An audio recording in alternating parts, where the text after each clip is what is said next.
আমি তো ভীষণভাবে প্রত্যাশা করি, আমি ছোটবেলা থেকে এই স্বপ্নটা দেখি, অনেক জায়গায় বলেছি যে একটা তুমুল মিছিল হচ্ছে অন্যায়ের বিরুদ্ধে, সেই মিছিলের সামনে আমি আছি, কোনো একটা বুলেট এসে আমার বুকটা হয়তো বিদ্ধ করে দিয়েছে, এবং সেই মিছিলে আমি হাসতে হাসতে আমি শহীদ হয়ে গেছি।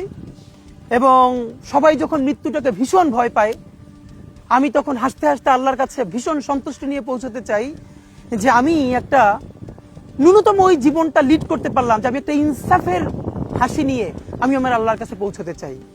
জুলাইয়ের ছাত্র আন্দোলন থেকে শুরু করে রাজপথের এই আপোষহীন নেতৃত্বদানকারী ইনকিলাব মঞ্চের মুখপাত্র শরীফ ওসমান হাদি জীবননাশের আশঙ্কা সত্ত্বেও ইনসাফের লড়াই করে যাওয়া এক অসীম সাহসী যোদ্ধা।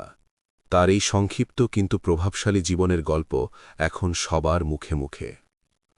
এই ওসমান হাদি ঝালকাঠি জেলার নলসিটি উপজেলার এক মুসলিম পরিবারে জন্মগ্রহণ করেন।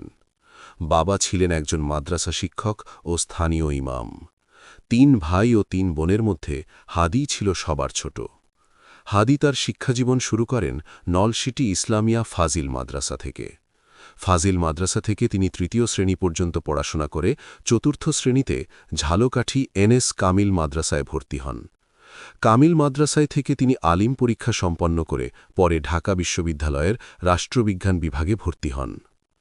কর্মজীবনে হাদি ইংরেজি শেখার কোচিং সেন্টার সাইফুরসে শিক্ষকতা করেছেন। সর্বশেষ তিনি ইউনিভার্সিটি অফ স্কলার্স নামের একটি বেসরকারি বিশ্ববিদ্যালয়ে শিক্ষক হিসেবে কর্মরত ছিলেন।